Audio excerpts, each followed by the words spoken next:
Muchísimas gracias por la presentación, Carlos. Como decía, como muy bien indicaba Carlos, vamos a hablar de todo lo que rodea al mundo de las lagers y más en concreto, para centrarnos más, por supuesto, todo lo que tiene que ver con las levaduras, en este caso con las levaduras lager de Fermentis. No me voy a detener especialmente o desarrollar mucho ninguna de las diapositivas. He seleccionado un número más amplio, pero prefiero escoger ciertos puntos de cada diapositiva, pero en cualquier caso dejo abierta al final, como decía Carlos, con las preguntas o con las indicaciones o detalles que también os pueda mencionar Carlos, que desarrollemos un poco más cada uno de los temas. Pero no se trata, como hago en otras presentaciones, de desarrollar solamente un punto mucho y dejar otros de alguna manera olvidados. Por lo tanto, voy a comenzar. Sí, ahora. Bueno, al final quiero hacer una breve introducción contando con la ayuda de alguna diapositiva para introducirnos en el proceso de, de fermentación, de baja fermentación de baja fermentación gracias a las levaduras, en este caso las tipo lager.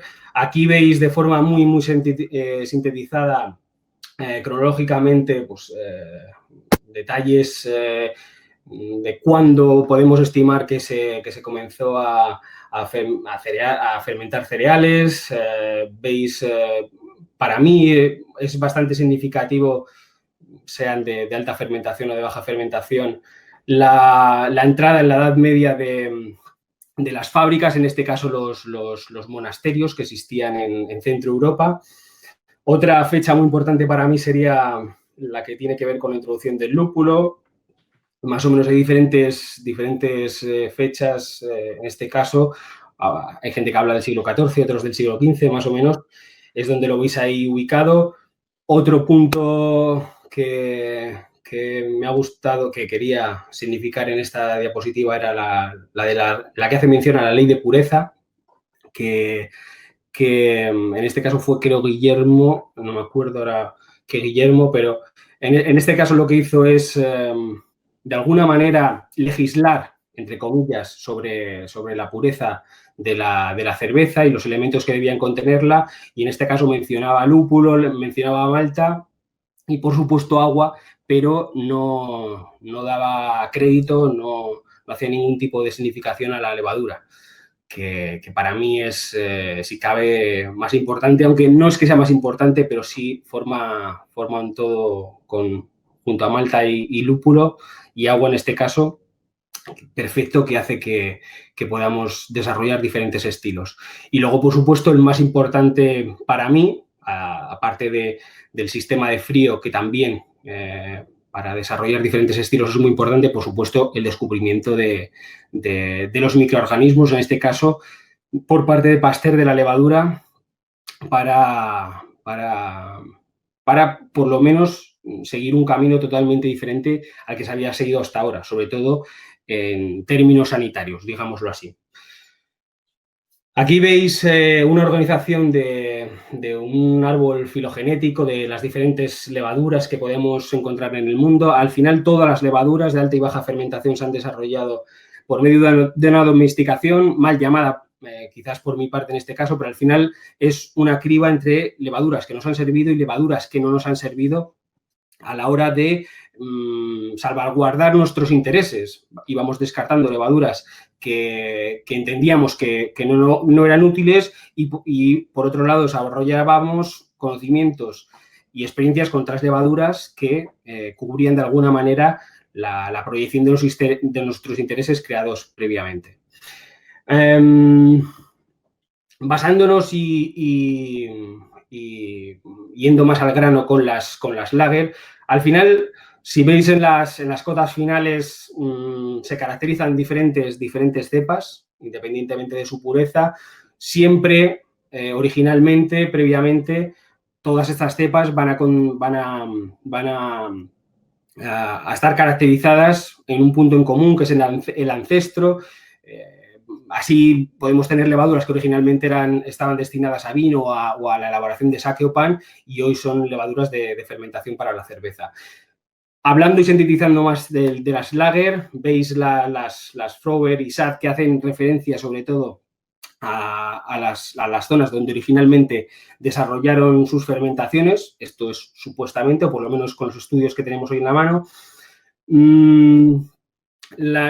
Dicen que las Froger en este caso son levaduras que tienen una tolerancia menor a las bajas temperaturas, que son menos criófilas, pero son mejores fermentadoras. Y las SAD dicen que estas de Bohemia que son más criotolerantes y que pueden desarrollar también ésteres fermentativos, pero en menor medida que las 34, que en este caso que las originarias de Alemania, pero en cualquier caso no hay ningún estudio que soporte, que sustente de alguna manera todas estas afirmaciones. Pero generalizando podríamos hablar de dos grupos basándonos en la geografía, en este caso, entre República Checa y Alemania. Muy importante en este caso la hibridación. Como sabéis, en 2011 se descubrió por medio de un argentino, creo recordar que era Diego Lipkin o sí, algo así, y un grupo de especialistas microbiólogos descubrieron que la cepa Saccharomyces pastorianus originalmente había nacido, en este caso, había tenido lugar gracias a una hibridación natural. En este caso, la de una Cerevisiae, Saccharomyces cerevisiae, y una Eubayanus, porque hasta ese momento se creía que era una cepa con una línea de pureza que no contemplaba ningún tipo de hibridación, pero la llamada también Pastorianus, previamente a Calvergensis o Calvergensis, que es el nombre que en su día le puso Christian Hansen. Hasta muy recientemente, como os digo, no se sabía que realmente era una hibridación. Lo que habéis visto en la diapositiva previa, SAS y Frower, son dos hibridaciones naturales diferentes de estas levaduras que nosotros hoy reconocemos como Pastorianus. Bueno, en lo que se refiere a las levaduras de baja fermentación de Fermentis, tenemos tres Pastorianus en este caso. La Weihenstephan 3470, original por supuesto, de Alemania, de esa zona, de ese monasterio benedictino, que algunos escritos también remarcan como la primera fábrica de trabajo continuo. La Saftlager 6 S23 y la S189. Todas ellas hibridación. Otra forma de ejemplificar lo que os venía contando es esta muy clara, la unión de un caballo y un burro para dar lugar a una mula. Pues esa es una hibridación. En este caso sería una hibridación natural, otra forma, como os decía, de demostrarlo.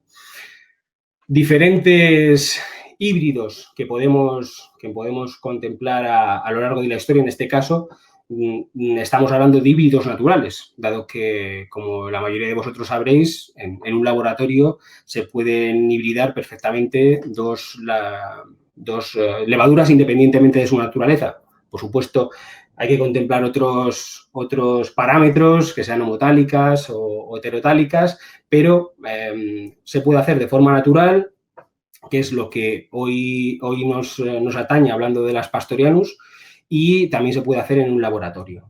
Diferentes ejemplos, como podéis ver aquí representados. Muy importante cuando hablamos de la diferenciación entre una levadura de alta fermentación y una de baja fermentación. Al final, hoy es la protagonista y os he incluido aquí un rango en este caso para las de baja fermentación, un rango de temperatura que entenderíamos como un rango, un espacio de temperatura donde cualquier levadura, entre comillas, de baja fermentación va a ser capaz de desarrollar en este caso, la metabolización de diferentes azúcares independientemente de cuál sea su naturaleza. Como podéis comprobar ahí, os he puesto 724 y luego cuando os he remarcado que la temperatura óptima estaría entre 10-12 grados, lo haremos Os hablaré en este sentido de forma genérica, de forma general, dado que hay algunas levaduras, algunas especificaciones de alguna de ellas que hacen que esa temperatura óptima no sea tan cercana a esos 10 grados, incluso sea superior a los 12 grados. En cualquier caso, estamos hablando en este caso de generalidades. Y como veis, una dosificación ahí arriba de entre 80 a 120 gramos hectolitro suele ser la media. Una caracterización que hace bastante tiempo que seguimos en Fermentis para clasificar todas las levaduras, y en este caso, por supuesto, las lager, fue este que veis aquí con un mosto que partía con esas características, una densidad de 15 plato, un 25 IBUs más o menos, la dosis muy importante, 50 gramos hectolitro y una temperatura de 23 grados a presión atmosférica. Como veis, a 23 grados, incluido en este caso también las levaduras lager. La forma de representar gráficamente todas estas levaduras y siguiendo ciertos patrones era ajustándonos, por supuesto, a esos parámetros iguales para todas ellas. Algunos puntos reseñables después de esa caracterización, gracias a esas fermentaciones, a esos ensayos piloto, fue la alteración aparente, que como veis en todas las lager, las tres azules, las tres columnas azules, es muy parecida. Sí es verdad que hay una diferenciación de todas que no están significadas en Fermenti, las tenemos entre 80 y 84% más o menos de atenuación aparente. Sí es verdad que alguna generalizando con tandas de diferentes fermentaciones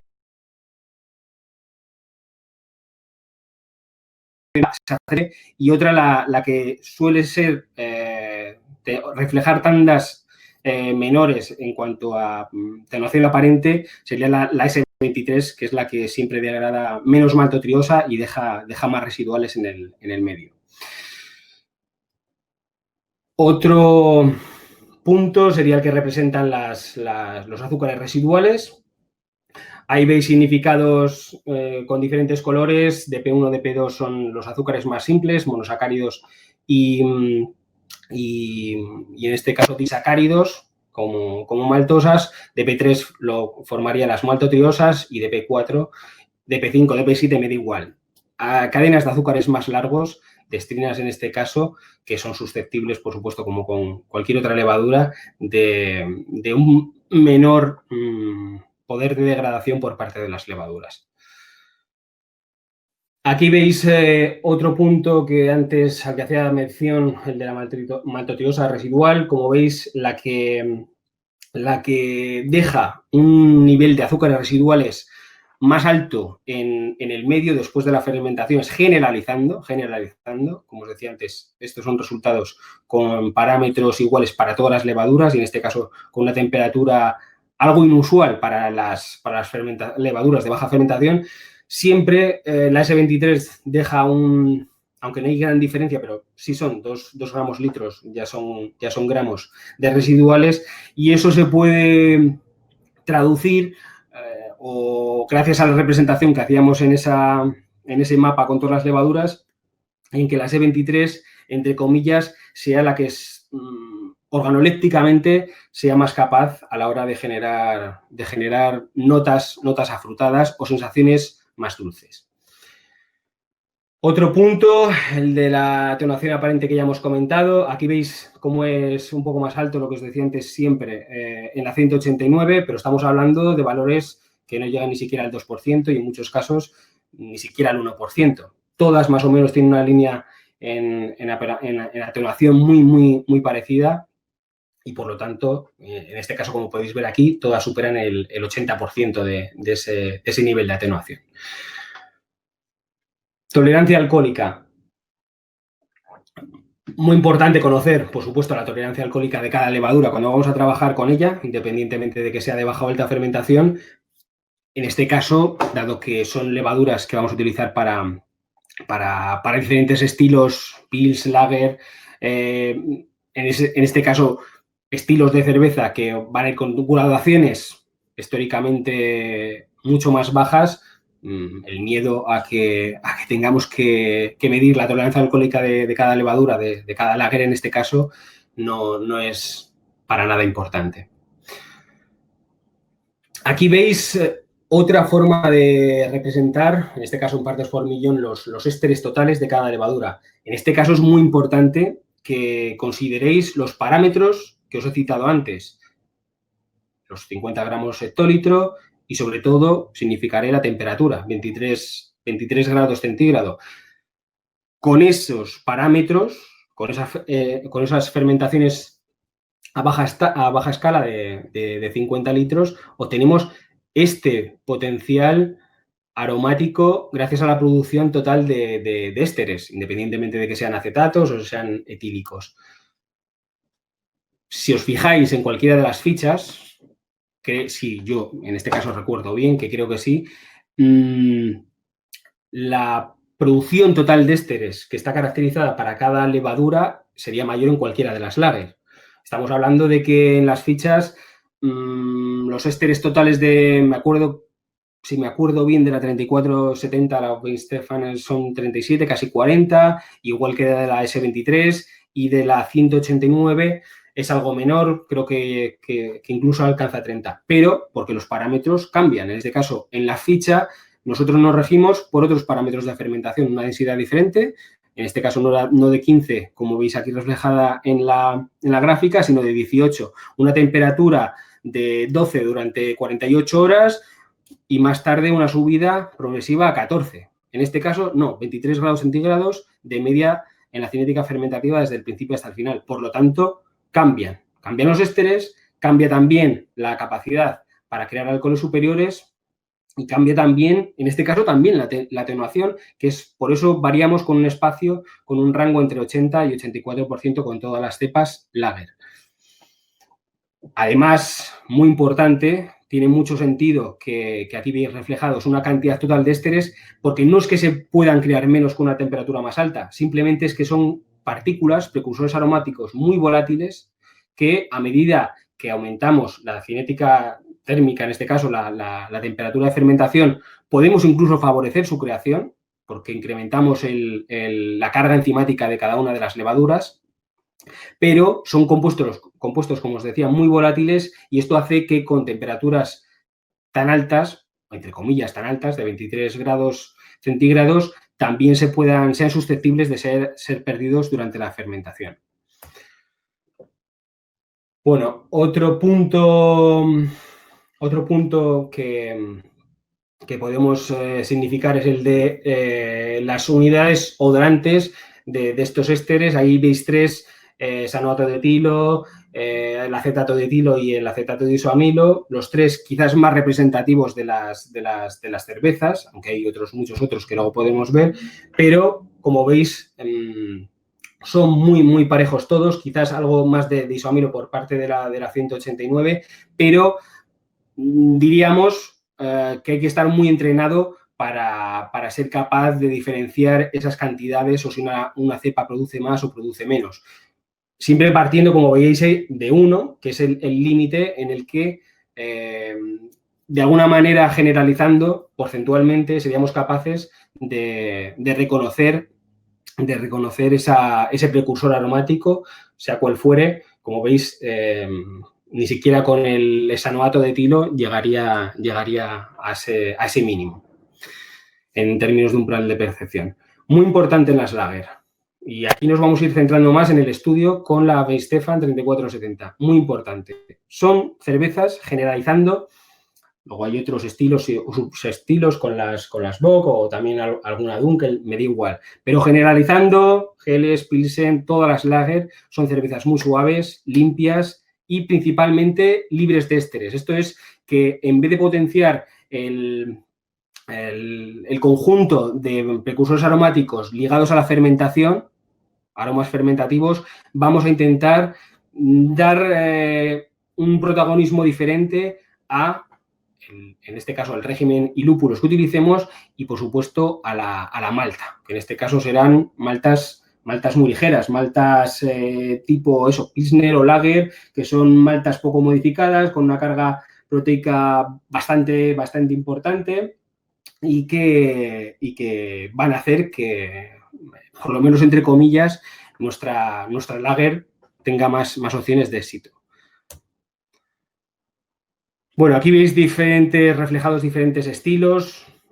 Hay muchísimos estilos, pero hay muchísimos subestilos. Como sabéis todos vosotros, la línea entre ciertos estilos es muy delgada y cambiando, variando, a veces simplemente el porcentaje de la malta podemos pasar a un estilo, aunque luego, generalizando también en este caso, las pudiéramos incluir en el mismo estilo. Hay muchísimos estilos y muchísimas formas de hacer este estilo de cerveza. Lo que está claro es que se hace en todo el mundo, que cronológicamente o de alguna manera este estilo es uno de los que ha convivido, ha subsistido con nosotros durante más tiempo.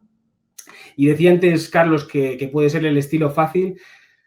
Yo creo que el hecho de que uno de los parámetros tenga tanta importancia, tanta relevancia dentro de la fermentación como es la temperatura, hace que no sea nada fácil. Yo que he tenido, bueno, yo que he hecho alguna vez que otra, os puedo decir, cerveza en casa, nunca he hecho precisamente, podría ser un condicionante. Aunque hace no mucho tiempo he cambiado de idea y será, si no es el siguiente, pues el siguiente ya está en marcha, será uno de los posteriores. Veis aquí otra forma de representación de las cepas y hago un subrayado de alguna manera, en este caso con la que más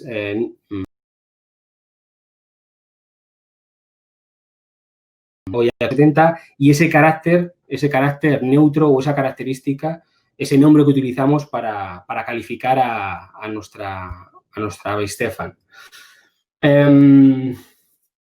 Muy importante, siempre desde el principio más o menos he hecho diferentes referencias a la temperatura. Aquí veis un claro ejemplo de cómo se comporta esta levadura con esa dosificación, 100 gramos hectolitro a 20 grados, en este caso densidad, a 20 plato, y el tiempo que transcurre en función de la temperatura que ha seguido en la media de la cinética fermentativa de esa levadura. Como veis, el tiempo en días con una temperatura más alta, con un salto de 4 grados, es bastante importante.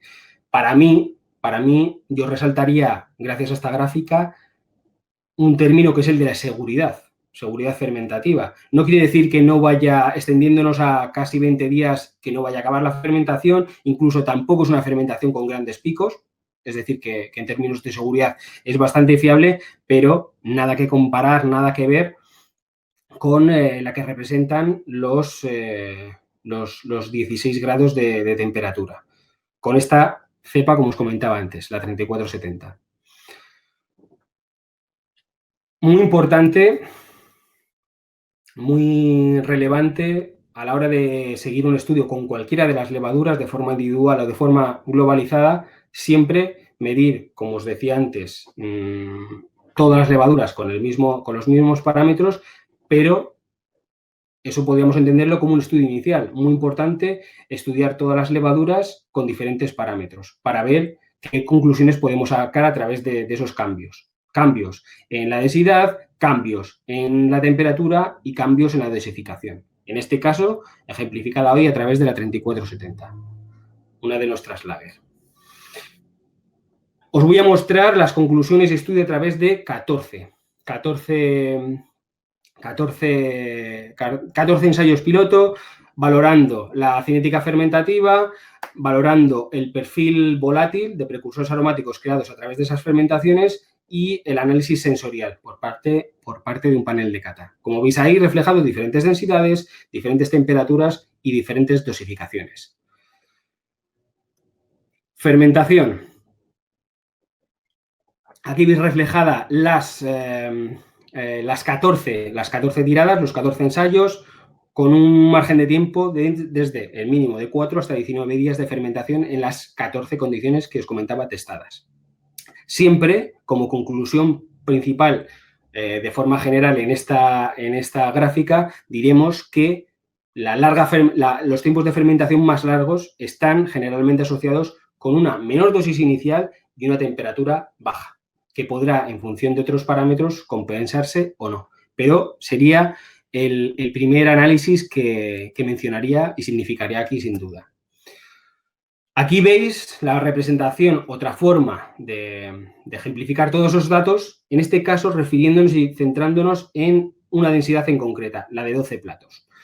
12 platos que marca, como veis, una dosificación baja que se puede compensar con una temperatura más alta. En este caso sería la línea azul. Tenemos una dosificación baja, pero gracias a que la temperatura es de 20 grados, la curva de fermentación es bastante segura. Baja dosificación y baja temperatura sí o sí van a hacer que, en este caso, la fermentación, el tiempo de fermentación sea mucho más largo, que es el que veis representado con la línea roja. Vamos a cambiar de densidad. En este caso vamos a subir a 16 plato. Con 16 plato, en la línea naranja, sí, es la naranja, la alta temperatura compensa la baja dosis, como pasaba al principio con una densidad mucho menor. Y luego, baja dosis y baja temperatura, la fermentación es muy larga de nuevo, como podéis ver ahí. Por lo tanto, muy importante hasta ahora, resumiendo de alguna manera, la dosificación y la temperatura con la que vamos a jugar en nuestra fermentación. Muy importante a la hora de traducirlo esto en seguridad fermentativa y en linealidad en nuestra fermentación. Por último, otro dato que podría ser interesante para vosotros. La línea morada, como veis, la que corta antes, la que acaba antes la fermentación, muy interesante ver cómo una dosificación sobre dosificación, en este caso de 200 gramos hectolitro, hace que la curva fermentativa sea tan corta. Jugando con una densidad también alta, una temperatura también para lagers más o menos alta, en cualquier caso es significativo para medir índices de correlación entre unos parámetros y otros. Muy importante la dosificación. Para mí, una sobredosificación de cualquier levadura, sea de alta o de baja fermentación, muchas veces contemplará o tendrá posibilidades de contemplar más problemas que beneficios, porque cuanta más población generemos desde el principio, más necesidades nutricionales a lo largo de la fermentación, que no deberán de ser o no tienen por qué ser patentes al principio y en medio de la fermentación, pero sí al final de la fermentación puede representar un riesgo el hecho de haber generado tanta población en la fermentación desde un principio. Bueno, cuando medimos y comparamos datos, muy importante, tenemos que representarlos gráficamente por medio de la correlación. A la correlación os resumo valores de 0 a 1 para valorar negatividad o positividad entre unos datos y otros, unos parámetros y otros. Por ejemplo, correlación positiva, más extracto original, más alcohol. Eso es positivo. Negativo, temperatura más alta, menos tiempo de fermentación. Eso sería una correlación negativa. Aquí lo que veis es al principio, en la primera gráfica, una correlación positiva gracias a la densidad, mayor tiempo de fermentación, y en la segunda gráfica, por lo menos en la más grande, una correlación negativa donde se refleja que una temperatura más baja, hace que el tiempo de fermentación sea más alto. Menos más.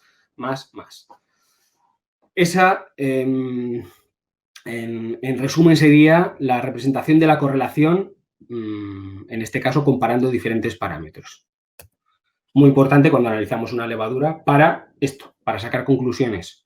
La primera de esta parte, densidades altas, más tiempo de fermentación. Esto tiene lógica, tiene sentido. Más azúcar a degradar, sea cual sea su naturaleza, monosacárido, sacárido, me da igual. Cualquiera que sea su naturaleza, más tiempo de fermentación. Es algo muy lógico. Por otro lado, temperatura más alta de fermentación, acordados, 16, 17, 18, 19, 20 grados, fermentaciones más rápidas. Esto es muy interesante. Generalmente, todas las levaduras lager en el mercado, por lo menos las que conocemos comerciales, A medida que subíamos la fermentación, esto es por encima de 16 grados, la temperatura, la inercia térmica, siempre jugábamos con grados altos, en este caso de posibles, a la hora de cambios organolépticos y a veces aromas indeseables o que no estaban referidos de forma purista a las lager. Por lo tanto, siempre se ha desechado la idea de fermentar lagers por encima de 16 grados, a no ser que fueran fermentaciones que no tuvieran, en el que no tuviéramos nosotros ningún tipo de control gracias a los equipos de frío o refrigeraciones.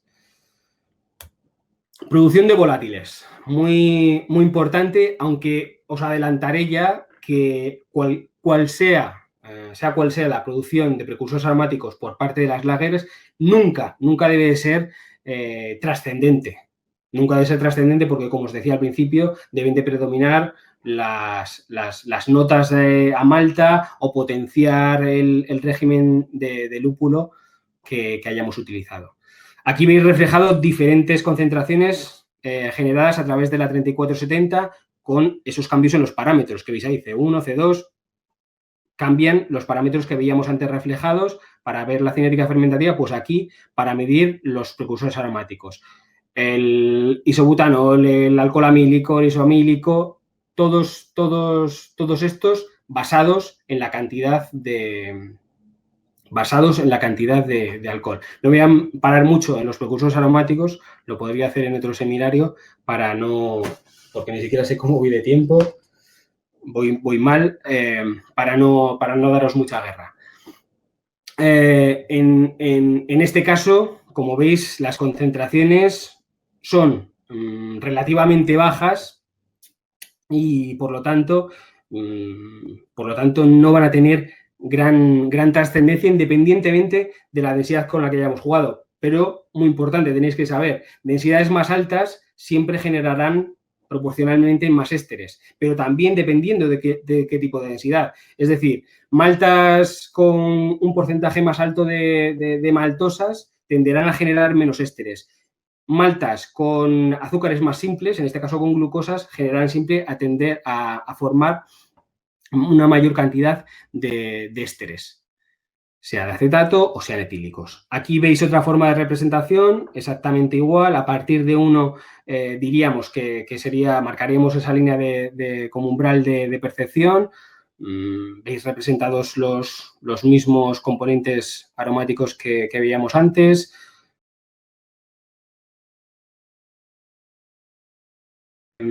Casi... no diría perfecta, pero una gran correlación en lo que se refiere al alcohol isoamílico. Es el más importante para esta levadura, para esta cepa en términos de producción, y lo hacemos aquí reflejado gracias a la correlación que os explicaba antes. Mayor densidad, mayor creación de ese alcohol isoamílico. También mayor generación de su acetato, del acetato isoamílico. Ésteres con la 3470, veis muchísimos aquí desplegados. Esta es la información que os puedo enseñar a través de esos ésteres que hemos generado en la fermentación con esta cepa de levadura, con la Weihenstephan. Acetato de etilo, que puede ser frutal o solvente, aromas a solvente, dependiendo de la concentración. El isoamílico, que ya os he comentado, de banana. Veis también el isobutilo, que generalmente es bastante tropical. El butanoato, que también puede ser tropical, pero dependiendo de la concentración se puede identificar más como piña. El del que os he hablado antes, el hesanoato, que junto al isoamílico y el acetato de etilo suelen ser los más predominantes, que está ligado a manzanas, sean rojas, verdes o también a notas anisadas. Esa es la representación. Como veis, todas casi todos por debajo de ese umbral de percepción, por debajo de 1. Si es verdad que tenemos el isoamilo, el hesanoato de etilo por encima, pero sin gran trascendencia, sin gran caracterización de esos aromas a partir de la levadura. Exactamente lo mismo, pero centrándonos más en las líneas que representan el hesanoato de etilo y el acetato de isoamilo, que son los que de alguna manera, como ya os he indicado previamente, podrían tener algún tipo de representación. Resultados en ensayos piloto. No me voy a detener aquí mucho para medir sensorialmente las levaduras, con los diferentes parámetros. Nos hemos basado semana tras semana en un panel de cata ciegas para analizar todas esas cervezas, cambiándole los parámetros a esas cervezas. Os puedo resumir, no hay aquí para no detenerme tanto, veis una representación con todas las líneas agrupadas, aquí lo veis de forma separada, hablando de los términos florales, de los componentes sulfurados y frutales. Como veis, sí puede haber diferencias cambiando ciertos parámetros, pero no vamos a pasar de 0 a 100 cambiando esos parámetros, por lo menos en términos organolépticos. Muy importante que os quedéis con este punto. Si es verdad,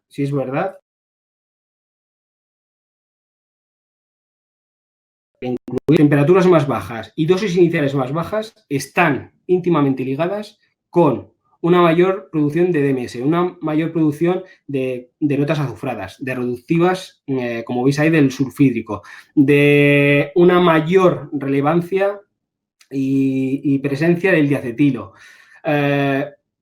Notas también de derivados plásticos. Por lo tanto, temperaturas bajas y dosis iniciales más bajas son y representan un gran riesgo en nuestra cerveza. Conclusiones de esta parte: mayor densidad, mayor producción volátil, pero un bajo impacto sensorial. No vamos a cambiar muchísimo nuestro perfil final.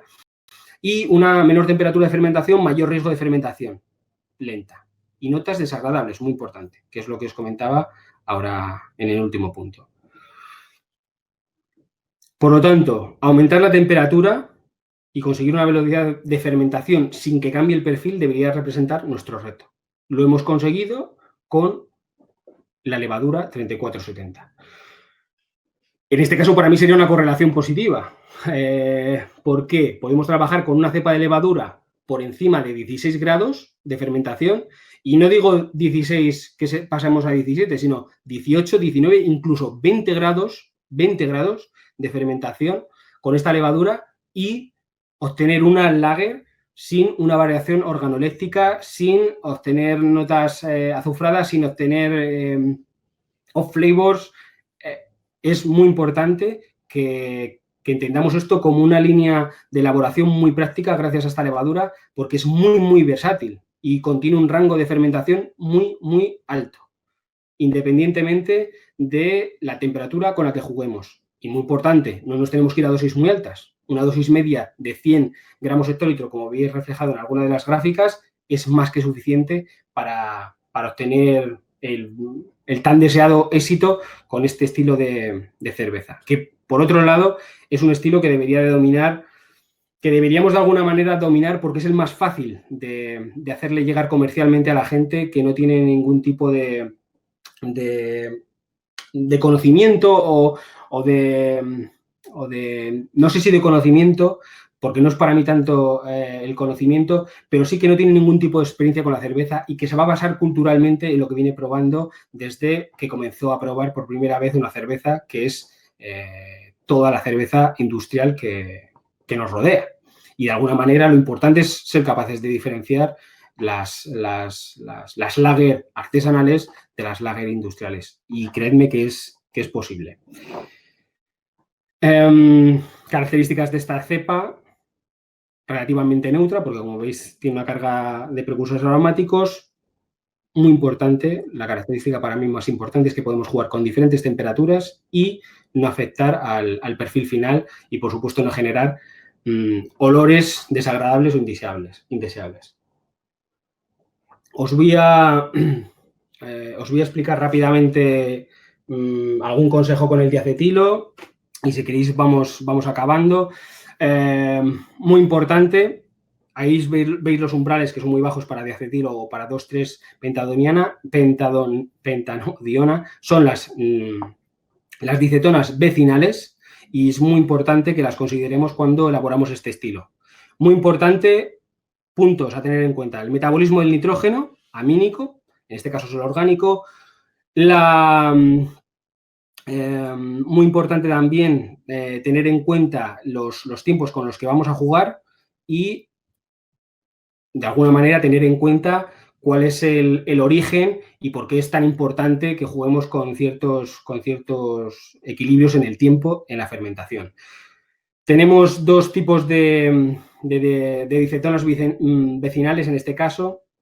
La más importante, la más conocida, es la del diacetilo, que no es otro elemento que es el que se produce a través de la descarboxilación del piruvato para obtener dos aminoácidos, la valina y la leucina, que veis ahí.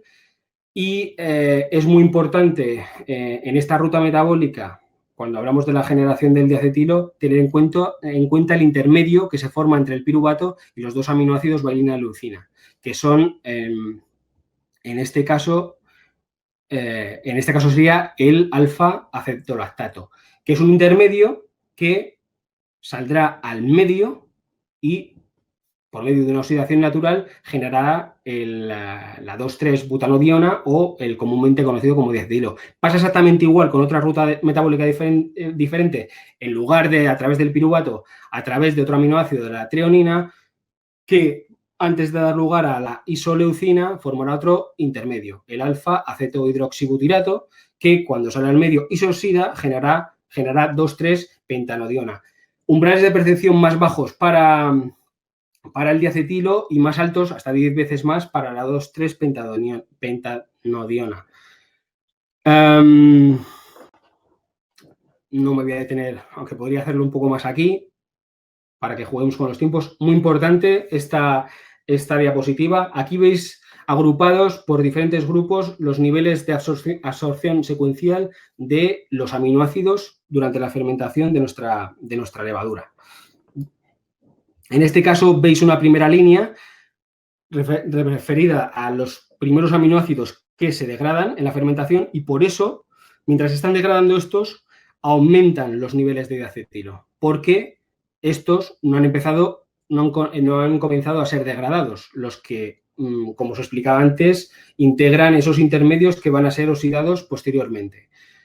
En el momento que este grupo empieza a ser metabolizado, degradado, los niveles de diacetilo van a caer notablemente, pero en medio de la fermentación vuelven a subir, independientemente, muy importante, teniendo en cuenta la densidad con la que vamos a jugar, más densidad, más tiempo de fermentación, más tiempo para absorber diferentes aminoácidos, volverán a subir a medida que estos ya no estén siendo degradados y pasemos a la columna C.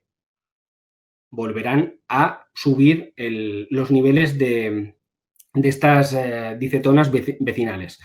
Como consideración o significación, muy importante, la prolina es un aminoácido que nunca degradará, no es capaz de degradar ninguna levadura, por lo menos comercialmente conocida.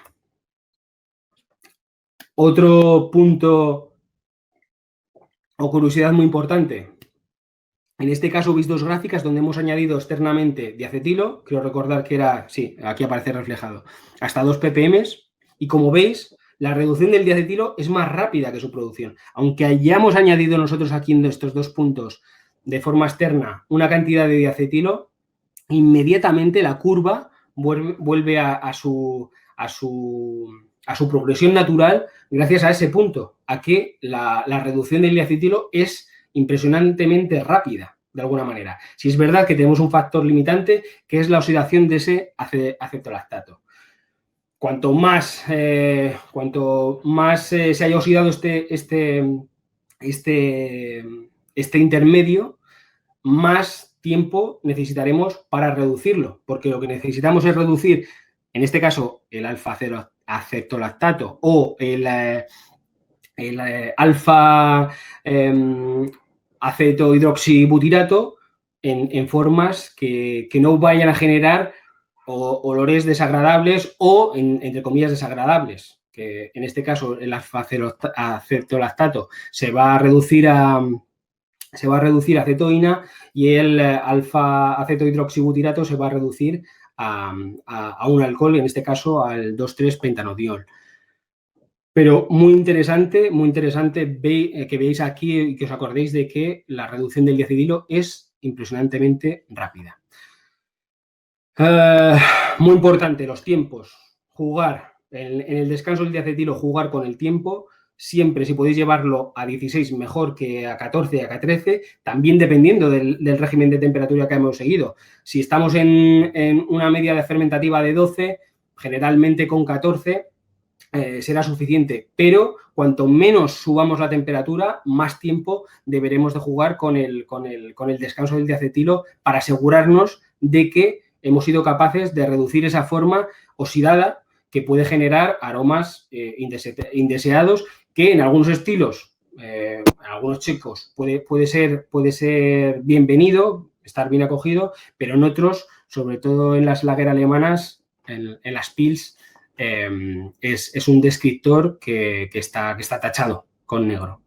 Muy importante, aunque no me detendré hoy aquí porque no tenemos tiempo, en la nutrición. Este sería el mínimo de nitrógeno fácilmente asimilable que haría que la actuación de las ATPasas por parte de la levadura, es decir, de los intercambios, oxidaciones, reducciones, se vean favorecidas por parte de la levadura. Veis aquí un ejemplo, para ir acabando, de la directa proporción entre el extracto y el aumento del alcohol, los tiempos en régimen térmico partiendo de 12 y progresivamente pasando a 16. En estos 2 días hemos conseguido reducir rápidamente ese diacetilo, lo hemos conseguido reducir y hemos pasado al cold crash rápidamente y lo que hacemos con esta gráfica es eso, ejemplificar que con ese régimen de temperatura, si cambiáramos a otro, sería otro, pero tampoco existiría una gran variación. Con esos 2 días sería más que suficiente como para tener en cuenta esa reducción del diacetilo o de la 2,3-pentanodiona. No me voy a detener, dado que vamos mal de tiempo. Pensaba que iba más corta la presentación. Aquí simplemente una caracterización de las diferentes lager para que veáis, sobre todo de la 23 y de la 3470, su producción, aunque ya lo hemos hablado antes, su producción en términos volátiles y, por supuesto, su comparativa entre la atenuación y el etanol. Aquí veis representado la comparativa entre rehidratar y no rehidratar. Lo dejo a vuestra elección. En este caso, yo no rehidrataría, porque en este estilo, con las lager, más si cabe, tenemos que ser sanitariamente limpios. Cuando nosotros pasamos a un proceso de rehidratación para posterior inoculo en el tanque de fermentación, corremos más riesgos de que de alguna manera nuestro mosto se vea contaminado, porque en esa fase las levaduras son mucho más vulnerables. Por lo tanto, para mí, en términos prácticos, funcionales, yo siempre apostaría por una dosificación directa en lugar de rehidratar, ya sea con agua o con mosto en este caso. Y eso me pasa con la S23, con la S189 y, por supuesto, con la 3470. Dado que, como veis aquí reflejado en todas las gráficas, los cambios en términos de producción alcohólica, en términos de atenuación aparente, en términos de producción de precursores aromáticos, son prácticamente nulos. Incluso, en algunos casos, favorecen a la inoculación directa. Bueno, por mi parte, acabo ya aquí. Simplemente os dejo... os hago mención, o si no os lo puede hacer Carlos, la aplicación que sacamos hace ya tiempo, que para mí es muy práctica. Yo cada vez que la he usado, no os voy a decir que la use cada 2x3, pero cada vez que la he usado la he encontrado, sobre todo, las herramientas muy prácticas. Aquí veis diferentes ejemplos de lo que podéis encontrar ahí. Aquí el enlace por medio de código QR para que os la podáis descargar. Y aquí sí me gustaría hacer o lanzaros la petición de que respondierais a través de este código QR también a un pequeño cuestionario, porque en mayor o menor medida siempre tenemos en cuenta cualquiera de las ideas que nos podéis proporcionar o cualquiera de vuestras inquietudes. Y por mi parte, nada más. Siento, Carlos, que me haya ido con el tiempo. No. La verdad es que ha sido muy ameno y se me ha hecho muy rápido, la verdad. Hemos estado casi prácticamente una hora. Tenéis que saber que, viendo lo del tiempo, he ahorrado bastantes comentarios y a lo mejor ciertos detalles. Pero al final también se trata de hacerlo a menos. Si pasamos a tiempos superiores, muchas veces corremos el riesgo de que la gente se aburra. Bueno, perfecto, David. Muchas gracias. Si tenéis alguna pregunta, he visto que durante la presentación no habéis hecho ninguna pregunta. No sé si estabais esperando a que se acabara la presentación, pero bueno, tenemos unos minutos para contestar cualquier duda que tengáis. Y bueno, solo comentaros un poco, haciendo un poco hincapié en el estudio que os ha presentado David. Me parece muy interesante, sobre todo para los que hacéis cerveza, que conozcáis, bueno, pues una de las particularidades que tiene esta levadura, sobre todo la 3470, y es la temperatura de fermentación, ¿no? Que tenemos todos un poco en mente, que tienen que ser temperaturas muy bajas, 10, 12 grados. Sin embargo, hemos visto que con 16, 18, 20 grados estamos por debajo de los umbrales de las off notes, ¿no? de volátiles. Y bueno, estamos ganando días de fermentación, ¿no? Que todo esto al final repercute en dinero, ¿no? Es decir, acortar el tiempo de fermentación siempre es una buena noticia económica, ¿no? Entonces, bueno, pues que sepáis que sobre todo en España y Portugal, pues lo que más realmente nos solicitan los cerveceros es la 3470, muy por encima de la S23 y de la S189, pero son 3 cepas que funcionan perfectamente, ya lo habéis visto por la presentación de David. Son muy similares en cuanto al perfil aromático, quizás la S23 deja algo más de maltotriosas, pero tampoco estamos hablando de grandes cantidades, con lo cual es probar y ver con cuál es la que mejor estáis, con la que mejor os sentís a gusto a la hora de fermentar, temperaturas de fermentación, sedimentación prácticamente tienen la misma las 3, de atenuación estamos hablando de 80% prácticamente también las 3. Son muy parecidas, pero bueno, siempre algún pequeño matiz sí que podemos encontrar, ¿no? Sobre todo en cervezas muy, muy limpias, donde también la malta, como ha hablado David, es muy importante en la elección de malta. Nosotros ya sabéis que trabajamos con maltas Bellerman, son maltas con muy alta modificación y tenemos varios tipos para las lagers, la Premium Pilsner, la Pilsen, la Barque, es decir, que son cervezas donde la nota maltosa va a estar muy acentuada, ¿no? Y eso es importante en las lagers, ¿no? Que permanezca y que predomine esa nota maltosa. De ahí la neutralidad de sabores que tienen estas 3 cepas y la verdad es que estamos muy contentos con ellas. No tenemos queja ninguna de las 3 cepas y, bueno, en principio, si tenéis alguna duda en cuanto a utilización, características, podéis mandarnos cualquier pregunta, tanto a David como a mí. Y si no tenéis ninguna duda porque os funcionan perfectamente y estáis muy contentos con ellas, pues nada, nosotros encantados también. Mejor. David? Sí, a mí me da pena porque si habría hecho más hincapié, hubiera mencionado alguna cosa, hubiera desarrollado algún punto algo más, pero generalizando es lo que tú muy bien remarcas.